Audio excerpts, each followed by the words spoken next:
ಉಳಿದಿದ್ರಿಂದ ಇದರಿಂದ ಆಗುವಂಥ ಲಾಭ ನೋಡಿ, ಒಂದು ಯಾವಾಗ ತೆರಿಗೆ ಇಳಿಕೆ ಆಗುತ್ತೆ, ತೆರಿಗೆ ಇಳಿಕೆ ಆದಾಗ ಇತಿಹಾಸದಲ್ಲಿ ದಾಖಲೆಗಳಿವೆಯೋ ಆಗ ನಿಮಗೆ ತೆರಿಗೆಯ ಕಂಪ್ಲೈಯನ್ಸ್ ಏನಿದೆ, ಜನ ತೆರಿಗೆಯನ್ನು ಹೆಚ್ಚು ಕಟ್ಟಿದ್ದಾರೆ.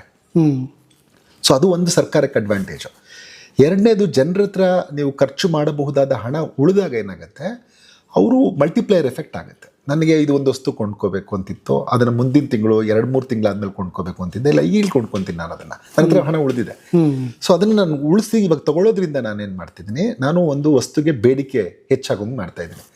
ಅದರಿಂದ ಏನಾಗುತ್ತೆ, ಉತ್ಪಾದನೆಯ ಪ್ರಕ್ರಿಯೆಯಲ್ಲಿ ಒಂದು ವೇಗ ಸಿಗುತ್ತೆ.